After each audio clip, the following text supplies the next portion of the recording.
Comme partout ailleurs dans les communes de Kinshasa, la capitale congolaise, l'adhésion à la vision du changement et de la dignification du peuple congolais, initiée par Syndicat Dokolo à travers le mouvement citoyen Les Congolais debout, devient de plus en plus palpable. En témoigne l'engouement des Congolais à la série de campagnes de sensibilisation et de redynamisation des activités de ce mouvement citoyen. C'est samedi 19 mai 2018, Maître Hervé Diakessé, le porte-parole, était à la paroisse Saint-Gabriel. Devant des milliers de Congolais debout de différentes cellules de base de la commune de Kalamou, réunis dans une salle paroissiale archi-comble. Une activité qui s'est déroulée sur fond des obsèques de l'activiste Rossi Mukendi Chimanga, à qui les Congolais debout lui ont rendu un hommage mérité. Un remerciement à Rossi. C'est l'exemple le plus vivifiant, le plus exaltant, c'est de donner sa vie pour ses convictions. Pour un régime qui excelle dans les débauchages, dans les antivaleurs, dans la prédation, donc dans la médiocrité. Merci Rossi, merci pour tout ce qu'il a représenté pour nous. L'exemple d'une jeunesse qui assume ses responsabilités et qui a laissé un testament que nous allons exécuter à la lettre. Le peuple gagne toujours. Une rencontre des grandes envergures des Congolais debout avec comme idéal le renforcement de l'engagement de ses membres sur les positions de ces mouvements citoyens en rapport avec les enjeux de l'heure au pays.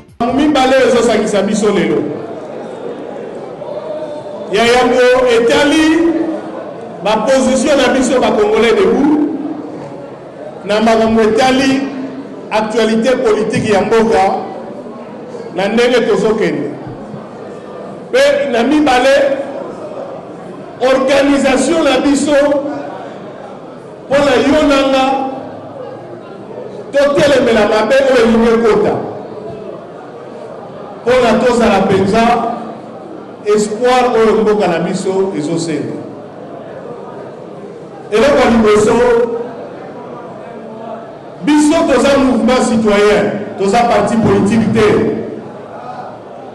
Donc, tous les pour un pouvoir. Mais tous les Congolais sont en pouvoir à l'Ingi.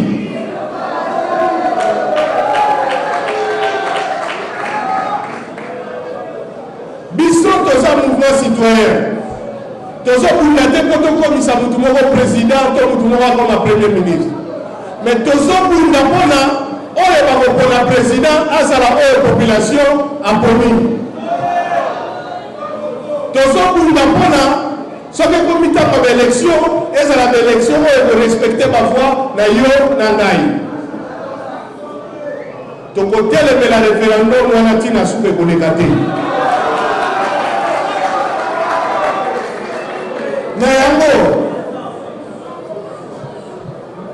Congolais debout, tant que se réunir à niveau, il y a la structure, la mission, initiateur syndical de Colo, tu vois qui va position pour clé. Total qui était. Problème mini que suis dans Mboka, et ça, la mission politique.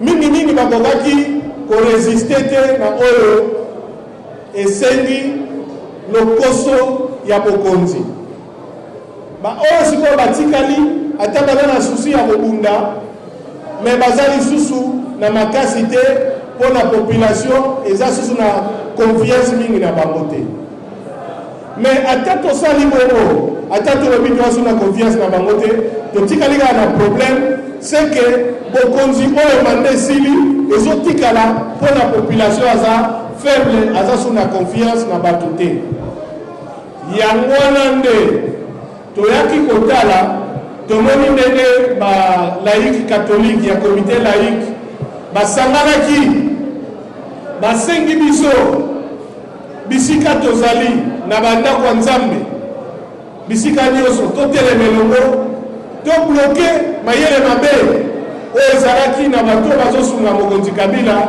bawumisa ye na ebonga makasi wana ya solo bandeko baye kokufa ntango tosangani mpona yango mais kosangana na biso et kobloke bango na makanisi ya mabe, surtout na makanisi ya changer constitution na makanisi ya kosala référendum.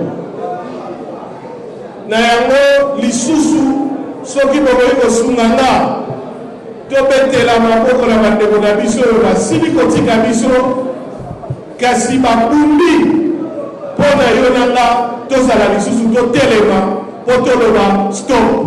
Soki tokoki lisusu kobetela rosi maboko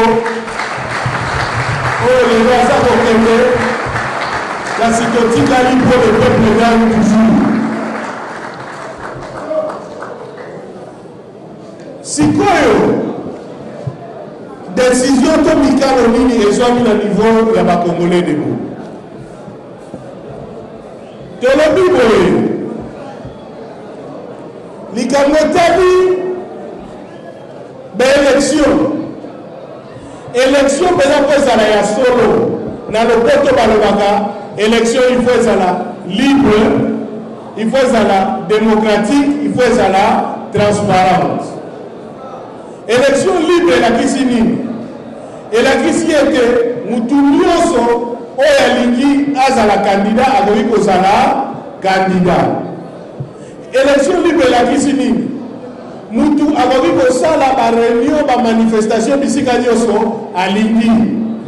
Est-ce que na moko oyo na part batu oyo bazosunga mokonzi Kabila batu mosusu baza na droit kosala ba réunion? Est-ce que batu mosusu baza na droit kosala ba réunion? Est-ce que besoin de la manifestation? Ce qu'on bimi bakangi, babomi, to bapanzi. Wana to ko ba teke to lingi ko sala eza eloko élection libre. Et comme mboka oyo soki oza mutu ya kosunga bakabiliste te, il faut bakanga yo. To lingi ko côté. Protocole to senga kimi ezala na kati ya sala. Parce que tout le monde sont là alors, le but est l'élection face à la démocratique. Démocratique est la kisi. Bisika nyoso, batu bazala ndingisa oloba makanisi na bango. Bakoli kolongola te groupe moko, so bozo kanisa lokola bango te, boza na droit koloba te. Boza na droit ya kokende eba ya bapandisa nyonso lokola makanisi na bino te. Boza na droit ya kosiliki mboka mobimba te. O tisiko oyo tozomona yango te. Ya misatu babakisi place mona kobeta sete élection po ezala transparent yakisi ezala ya polele, ezala ya sembo, batu nyonso bamona oyo ezosala. Batu oyo ntango bamoni ke population esepeli lisusu na bango te, mayele na bango bakotisi na mobeko eloko moko babengi machine à voler, bavoi machine à tricher oyo tolingi yango soki moke te. Yango wana tokolakisa bango ke tokoyi machine à voter, tolingi yango te. Bakongolais debout tokoyi yango. Mpona nini tokoyi yango? Tokoyi yango mpo ezali eloko moko mobeko ya mboka na biso epekisi. Mobeko ya mboka na biso elobaki na oyo etali maponami makambo ya koutilize biloko nyonso électronique ezali te. Mpona nini tokoyi yango? Mboka oyo ezosala machine epekisi eya na Congo. Eloko nini totelemeli mpe machine ya vote po mboka oyo ezosala machine wana eboyi eya na Congo po balobi ekoya komema mbilinga ekoya komema kokoso ekoya komema buluyeke na oyo etali mapona. Kasi nini tozomona pouvoir oyo na konei na oyo azosunga bango balingi kaka machine wana esala. Sikoyo nini yo nanga tokoki kosala? Landanga malamu nazoloba surtout na yo oyo oza na suka kuna oyo katina ni boye eloko nini tokoki kosala nini tokoki kosala mpo oyo baza kolambela biso lokola elubu eza eloko bazolinga epesa biso mpasi na libumu eniokola biso soki nakopesa ndakisa to exemple bato oyo ide na bango eza nini ide na bango balingi mokonzi Kabila akende te wana eza likanisi na bango selo bango me mutu akopekisa likambo wana esalama eza yo na ngai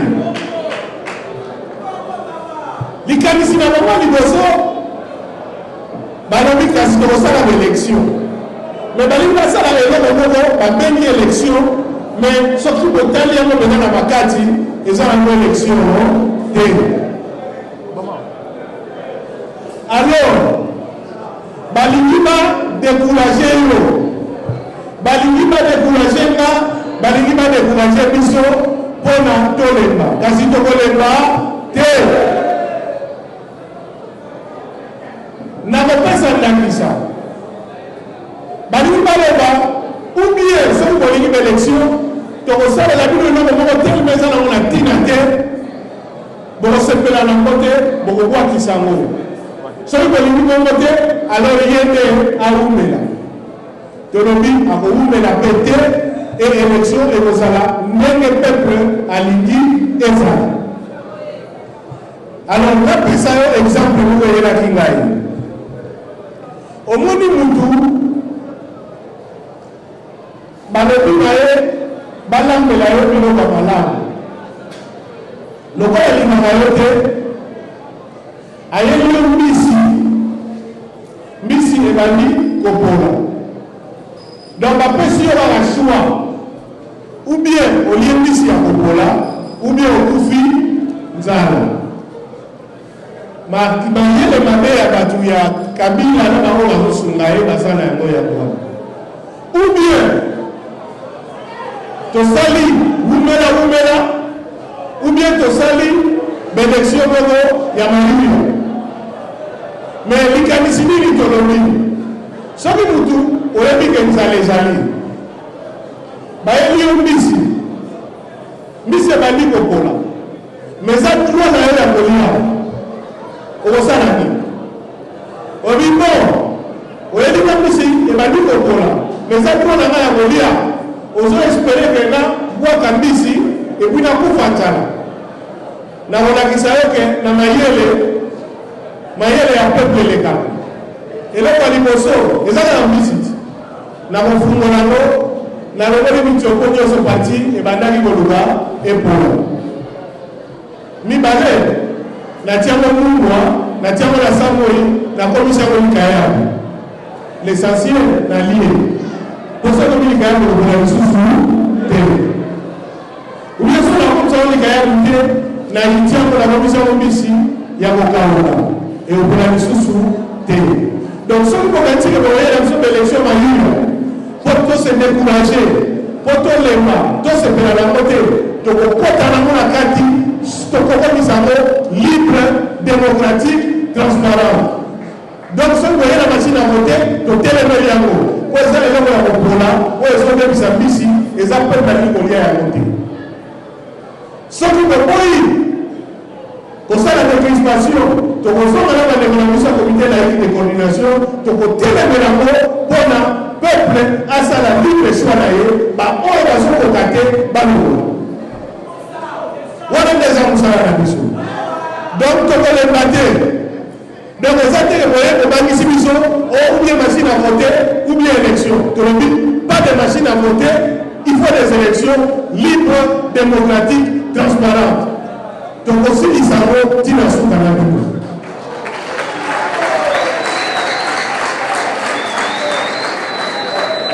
yango ntina yo nanga totelemi tokolemba lisusu te tozalaka na Kongo moko mutu moko aza plus congolais ke yo nanga aza te mutu moko te abotamaka na berso na ye bapesi ye morso moko ya Kongo balobi ya yo salango eloko nyonso olingi kasi soki population olembi ofukami olungami wana bamateli yo na mokongo musala nde biso bakongole debu toza kosala yango wana kosensibilize nga tolobi tolingi masina vote te eza tricherie tokotelemela oyo nyonso elingi koapresie baélection ezala na ndenge ya sérieux po élection kosalama eza oyo ekorespecte volonté ya peuple eza élection ya kabila te eza élection ya kingakati te eza élection ya PPRD te eza élection ya UDPS te eza élection ya MLC te eza élection ya congolais eza élection ya yo nanga po kokola élection ezala kabila ezala yo ezala moto aza wapi biso nyonso tozala kaka na voix moko toza a égalité moto akanisa moninga aza te kongo eza ya biso nyonso congolais telema congolais telema congolais telema rôle na yo sikoyo ezali mouvement tobazaki déjà l'implantation kala mingi te tokopresente baréférent na biso na baresponsable nyonso ya baselule oyo bazali awa donc hésite te soki jamais basite yo awa te ose signale toza en famille eza place ya biso nyonso tosengi lelo mouvement tofonctionne en cellule baselule esalama na niveau baquartier donc fonctionnement na biso il faut zala au plus proche ya population mpona nini mpona baquartier bino nyonso boyebani moyen infiltration esalama eza te mpona baquartier bokoki facilement kosensibilize bato baya susu ebele na kati ya mouvement mais surtout mpe mpona baquartier soki toza na baformation to tolingi kosala baprojet eza plus facile kosala yango na bamilio oyo koza sans esenga badeplacement mingi mpe lokola tozokolabore na église catholique na baprogramme ya commission justice mpe bakosala baformation oyo ezoconcerne bato nyonso ezoselimite kaka na bakatholike te biso bakongolais debu toza na ambition ke bamilitaire na biso partout na ba bozala forme mpo soko olingi population telema mpona badroit na ye il faut d'abord ndenge boyeba badroit na ye eza nini vote elakisi nini basurveilla na vote ndenge nini baapekisaka tricherie ndenge nini batelemelaka monguna ndenge nini ekosenga na yango baformation wana mingi soki eklese ya katholike kosalisa tokotinda bino na niveau baselule bokende kolanda yango po bokende mpe kosensibilize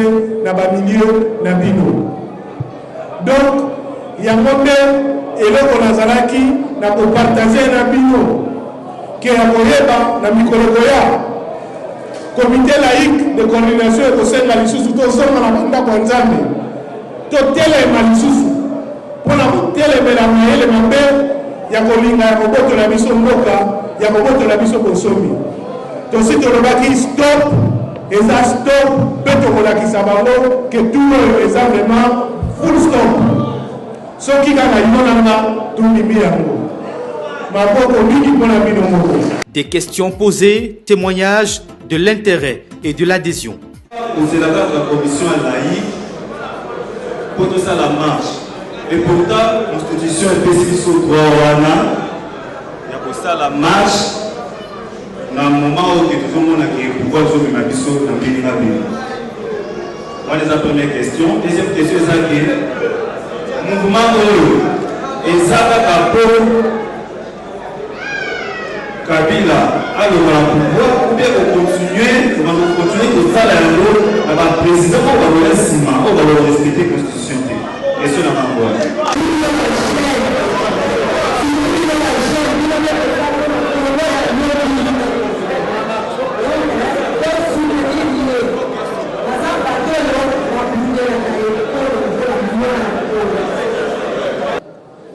Donc pour la remobiliser et comment totalement impossible parce que oyo soka bimi baba ayoso bima poliki oya comme premier ministre ou comme président donc to ko bosana que to so bima pona ba intérêt ya batute mais batu oyo banda ko zo dinda ta mbula esoya batu oyo soki transport et mati to komi vie komi compliqué batu pona ko tinda bana la classe komi problème et ça le gros de la population on dirait comme que la population bimaka pona mutu et bimaka pona yemo côté seule structure to lingomba oyo etikalaki na mwa neutralité oyo toyebi ke soki esangisi bato mpona eloko etali démocratie élection alternance ekomaki kaka lingomba ya balaïque parce que bamarche na bango eya bamarche moko oyo bakoka oloba te ke bazobunda mpona pouvoir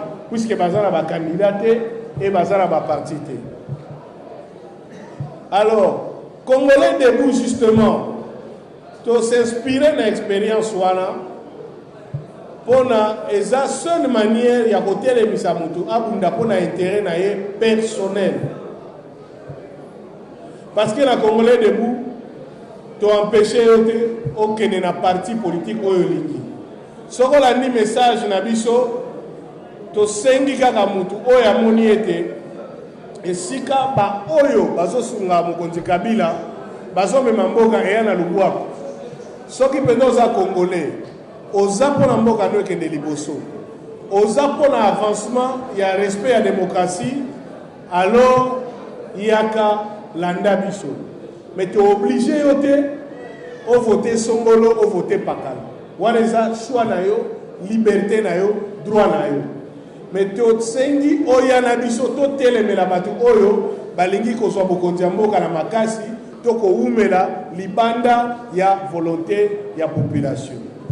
Autre chose, oui, tous ont le droit de se mobiliser, mais nous avons le ebele. Dans les réseaux sociaux, adhésion, tous ont plus d'1 million. Mais 1 million, il faut tout il faut des cellules, et comme opérationnel, et comme il là, pour comme appel, mot d'ordre, il y a des Congolais de Bukaka, ils sont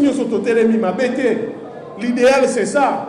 Et ça a raté pour nous dans le comité laïque, mais ça a la responsabilité, il y a des Congolais. Justement, la question de l'ami Balé, c'est important que tu as raté pour Joseph Kabila. Non. Biso to telemi pour na ba valeur. To lobby, to telemelié pour essayer à saboter l'élection, à l'ini ko kendete, pe azosala nyoso to tikala kaka na koyungana na rond-point tozo avancer te. To kotelemela pe mutu nyoso oyo akomeka kosunga ye na nzela wana. Donc eza affaire personnelle te. Eza question ya combat pour na ba valeur. Pour article 64 de la Constitution et c'est ni Congolais nyoso et si kaza soka monike mutu moko to lingomba ya batu bazui bokonzi na makasi to bazali ko umela na bokonzi na makasi et sengeli to telemela ye to telemela bango. Donc Congolais debout, tous un mouvement démocratique, tous un mouvement citoyen, to côté les maka ernio to sentir que démocratie est menacée, démocratie to alternance, to valeur la force républicaine est menacée. Donc on a est un combat na biso. Donc tous les Congolais tous senga démocratie et où mais la libéra. Soki to moni mutali ko yiba biso ango to telemeli. Donc la question à Joseph Kabila té, une question il y a ba valeur ba mayele pe makasi oyo constitution pesibiso. Ndeko Hugo apesi alobi mais même ceux qui tosa ebele a étudié na libanda amoni ba mususu ya mususu ba yeka rapona polo. Mais oui, Ndeko Hugo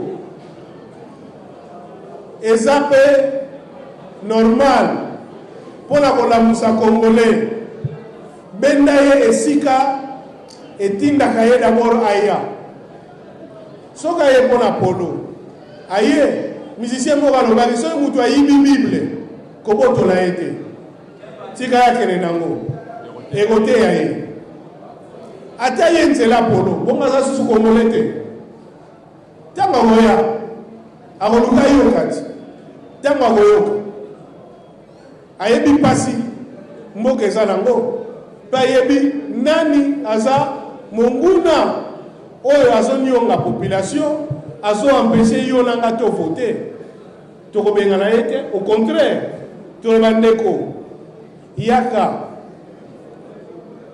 oyoka mpo ozala na mayele ntango bato wana bakoya na bakampagne babandi bapolo oloba tokoteka su mboka mpo na polo te tokomi bakongole debu tolingi bakonzi oyo biso moko toponi ba bato oyo bazoya apie polo apesi bien epuis asombi bafoi nsima bosani biso donc eza occasion ya kobenda ye nsima ateya mabe eza te aza kongole olobi mpe lisusu batexte lego naza d'accord na yo mais eza na cadre oyo te mpo awa toza na faculté ya droit te ekosenga nde na baformation oyo tolobi justement na bacellule na baréunion oyo tokotenir na bacadre politicien autaka kaka parmi biso autaka esika mosusu te toza na problème moko makasi eya problème ya bacitoyen sens ya responsabilité na biso soko telemi mpo na mboka na yo te mpo na vie na yo mpo ozomona pare mpo na biso na congolais debu eza likambo ya kobondela mutu te eza teke tosangani mpo tosala plein moko boye tokende komikumisa non tosensibilize yo nanga toyeba badroit na biso eza nini baresponsabilité na biso ezali nini donc soki eza sikoyo olobi nga mpo na telema mpo na mboka bino bosala nini mpo na nga mokotikala nga na place oza bango mpe bakokontinue kobotola biso mboka mais biso na congolais debu mpo na korassure yo toza na bastructure ya suivi toza na groupe oyo tobengaka d'abord groupe d'action judiciaire mpo na kosunga bamilitant na biso soki batungisami na oyo etali komba na ye ya militantisme donc eza te koza congolais debu okoyiba na ndako ya bato obina congolais debu boya koyedenga non d'abord soza congolais debu okosala makambo wana te mais soki na mosala na yo ya koéveille population batungisi yo toza na baekipe ya bavoka oyo balandelaka d'ailleurs place totelemi oyo bamembre ya groupe oyo baza baoyo mpe balaki baavoka ya oyo bino nyonso boyebi ndeko Eliezer Tambwe oyo asalaka émission tokomi wapi boyebi mwana kolo lopango boyebi ke bakangaki ye baavoka na ye baoyo mibale na simbi bawa bazalaki équipe congolais debu etindaki mpona tosunga ye mpona mosala monene azosala mpona population donc soki tosali yango mpona ye eza normal mpe tosala yango mpona congolais debu ntango azosala mosala mpona population mais responsabilité personnelle pour la défendre ma droit na yo tozolo ba congolais telema pour na bomoto na yo tolobi pour la bomoto français na yo te tolobi pour la bomoto eza pour la bomoto na yo moko donc soki pour bima pour manifester pour militer il faut d'abord tout na ba ça ni pour nga kokamwa te pourquoi to sa place tozali mpo na minute oyo eza nde kongo ezotuna ozosala nini mpo na mboka na yo ozosala nini mpo na bomoto na yo ozosala nini mpo na kodefendre mboka na yo wana eza réponse kaka mutu oyo omonaka na kitalatala akoki kopesa mais toza organise pour nous protéger les militants na biso chaque fois que baza menacé na o etali militantisme pe combat mais ma action ça la marque toujours à travers ma cellule et puis ça va rapport pour la toeba ndenge ni toko intervenir. Effectivement, tous un régime répressif peut tous pour liberté zonga pour ceux qui te fandi to lembi et ko zonga sosute ndeko meki ya ngiri. Je pense qu'il a anticipé. Au début, mais bien boyaga, bobengi biso, pour besoin force. Et puis après, botiki biso. Et la kisini. Nazomo la mama kele moyo komikoto. Sécurité. On les débouto télémi. Télémi biso nyozo tout ko ça raté ba politicien ba ba kosi biso ba kei. Parce que tout est ma pour ba t-shirt, ba bière, allez, oumela mo pa au preso. Et puis elle écrit. Tout ça, mon amour, vous voyez bien que Azoï Babino, mais ce qu'elle écrit à l'antenne, vous pouvez tenir ma voix au boire à $100. Bissot tout ça, bon côté. Mais, tout ça, il y a pour le bâtir, non, il y a un peu de biso bakei. Tout ça, qui se va foutre la maille, bako ça va lui souter. Pour biso, est-ce que, attends, la moto, le binayo, voter biso comme un ministre? Ou bien tia biso force pour te dire que le négocier la Kabila. Tu sais qui en côté? Tu le dis tellement pour la pomoto na yo. Zala na maye la voye baké. Soki au telemeli makamo bazo préparer te bato ba ko hume la seko na seko pasi na yo pe ko hume. Et là tu sais qui yo yangwala. Ba oyo baké kuna boku ko pesa ba conseil ya mabe. Était youth. Était inanga. Tout ça la musamaye na yo pona balasi masoki ba ye hotel la bango. Pour ce que tu as une question là et puis si on est lengi mais c'est un génie. Pour ceux qui nous demandent au ça va au deux fois, trois fois. Mais ceux qui les l'ont, on va dire que quand ils sont mécanisés, on va dire que militaire pour ça la malisuté. Balasi masoki ba ye. A vous t'en a congolais debout. On le balai yo ils sous-souté. Pour nous demander au ça nega yo. Mais ceux qui au télémi pour la moto na yo ogoye ba obunda pour la bako sa consulter. Donc biso to lini ba citoyen éveillé. Ba citoyen ba bité kamera souter pour la t-shirt. Mais on va surveiller l'élection. On va voter la machine à voter. On va pour la namamuti na souka pour dictature et zonga. Et zonga place utaki. Parce que to permettre de souter mutu moko à diriger moko yo so ki to poniete. To permettre de souter mutu so ki mandesili a umela.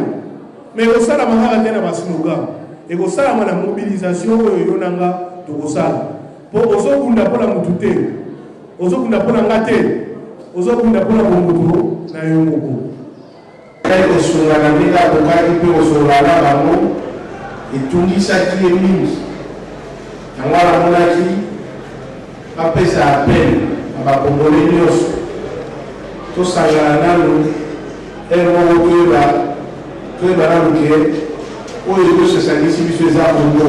Placé beaucoup des amis pour la bossa, ils ont reçu la combien ma vie sur les bosso. Ce qui beaucoup de dialogue pour nous maintenant. Il faut battre ma c'est le gars sur la place de la côté. Ce qui pour nous maintenant, il faut une état à la population. C'est le gars qui souffre de quantité. Donc on commune. Donc mais nous sommes un peu côté de l'Europe, celui qui est dit à côté des partis politiques, au côté des politiques. Voilà, nous tous, ça va dans le cas de nous, et si t'as là, on va ça à la politique, là, ça à la politique. Et l'immédiat, le corps, nous, au communiqué, tout le monde. Au Kalanzela, le bois, pour les gens pour Kende, tous les gens qui sont Nanzela, aux alliés congolais, debout. Après, mokola moko akopona oyo ya alingi candidat. L'essentiel est que oyo ne ya kolonga azala oyo peuple aponaki. Voilà pour le moment oyo ngai nakoki koloba na makambo etali vision ya syndicat de Kolo dans les Congolais debout. Kasi na oyo lobi na bilili akomona. Pona lelo et Tumbana eza d'abord tozongisa ordre pour élection eza lokola compétition bozoloba a tokoorganiser Coupe d'Afrique par exemple là na Congo. Mais pour ça la Coupe d'Afrique, il faut vous appeler à stade. Vous avez combien de stades? Dans la dimension olympique, il faut qu'on bongisse à terrain. Il faut qu'on ait un hôtel, place pour loger partout. Il faut qu'on ait un bicycle pour véhiculer. Donc, c'est une organisation. C'est ça le élection.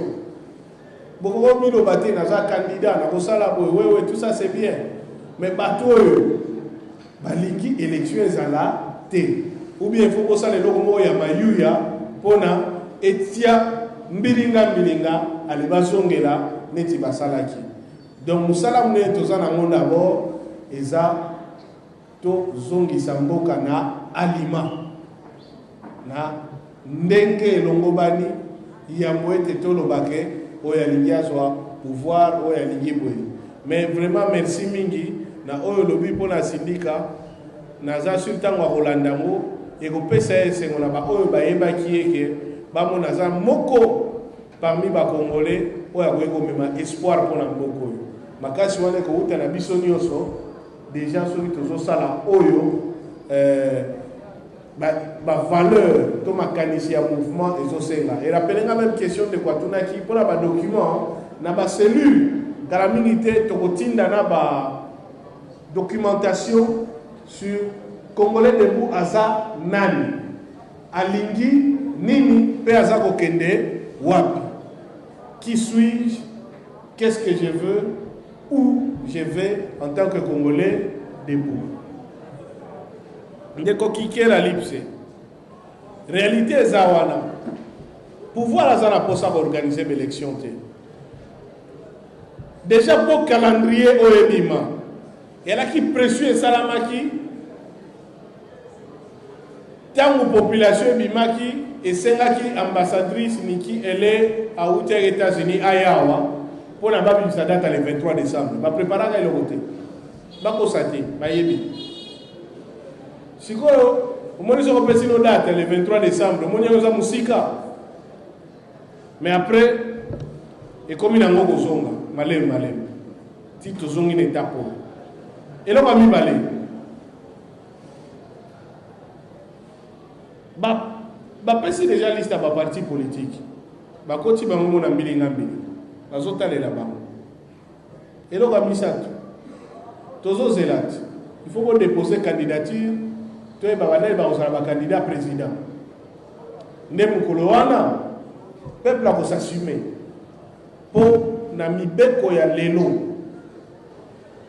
constitution et pekisi. Donc j'anticipe na question musoso Joseph Kabila amata akita akoki jamais kozala lisusu candidat asilisi ba mandat nyoso ezana ofungola constitution ofungola loi électorale ya monde entier. Joseph Kabila akoki lisusu kozala candidat te, c'est tout. Ezana eloko mususu tokolo bawana te. Je crois que naza clair. On ne peut pas être plus clair. Kabila mandat est signé. Akoki lisusu kozala candidat te. Donc batika batu mususu ba continuer. Ndeko le bipé sécurité. Droit à peuple les a paix. Droit à peuple les a sécurité. Mais paix na sécurité so ko kundi pona ngote mutu mota oya ko tiela yo paix. Peuple a se libéra kaye moko. Donc ce qui nous continue l'organisation to so kunda pona bo moto na yo et ko pesa yo occasion yonde ozala acteur ya paix na sécurité na milieu oyoza ko évoluer. Tout la mentalité au quatre mutu moko ko uta soki wapi aye abundi pona biso allez à libérer biso peuple moko te ase ba libérer gaé na libanda. Donc organisation soute o ba konzi bota la biso likambo ba likambo ko batala o mona ba sala rien ezapo yo nanga to fukamaki soki to telemi to kosenga soute batala tokoloba ou bien bosali ou bien bolongwe Parce qu'il est temps que les médiocres dégagent. Alors, Ndeko Mususu, donc il y a Kabila Nassi Nalobi, candidature à Bajen, mais c'est tous un parti politique, mais tous on a besoin de Bajen, Bamikolo, to Batunyo so baza éveillé. Pour l'amour sur ma responsabilité na bino. Sans qu'on soit milité dans le quartier, dans la cellule, oso coller sa cellule, oso sa makambu, oso convaincre les populations, na o etali lelo, musala ya Congolais debout. Mais nous connaissons bien l'Ibaya na yo. Et que ça très facile, parce que ça opportunité et pesami, tozo bunde la Congo, oso yeba na pe, milieu na yo oso yeba yo, na tango na yango et que ça facile pour na yo. Pour Congolais debout, tant qu'on a Moussous. Entre Moutou et Bité, Anna, Moutou et Bazalaki, ne cellules à Congolais debout, on a Congolais debout. Mais il faut ça d'abord, Yomoko actif dans le milieu, dans ça la Makambo et ça utile. Donc, tout ça, c'est une attente et une constellation, Yomoko, soit une initiative, on s'organiser dans le cadre de la cellule, pour ça la Makambo, pour permettre à la population de commis.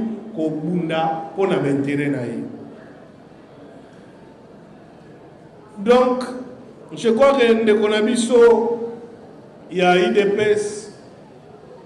La réponse à ça est résumée. Ce qui y a une responsabilité. Il y a côté de ma pour la mboka la bisoté. Perdre beaucoup. Le 17 mai, tu fêter ou tu commémorer ou tu canissi. Combien d'années à régime oyo? Bayaki na 1997. 21 ans. Donc, moi, nous avons Otamaki à partir du 17 mai. Akoli na guerre, akoli benseignant bafuta makate, akoli banzela ekotaka mai soki mbuleza, akoli ba érosion na ba quartier edinisi bandaku, akoli ba médicament bakisi ezalaka te na ba hôpitaux, akoli pona kokunda mutu ekoma problème. Ceux qui même ont la chance de sa classe boulot exact, ceux qui ont la chance de un salaire exact, voilà le régime Oyo. Et pour Kanisi Oyo va salité dans 21 ans, va la mona oumela, sosola. Donc réponse pour la maman Ezali, stop. Réponse pour la maman Ezali, stop. Réponse pour la maman Ezali, full stop. Congolais tellement. Donc, ça l'a pris dans mi Kolegoya, l'inscription pour Pessama. Mais tout l'axibino va référent. Bon militaire pour la cellule, la bino. Bon, ça n'a pas la formation. Bon, pote, bon, découvre, ça la balamu. Qui vient la bataille pour la bino? Les nombres de Congolais debout se multiplient de jour en jour. Preuve que chaque Congolais commence à prendre conscience du rôle qu'il doit jouer pour le relèvement de la République démocratique du Congo.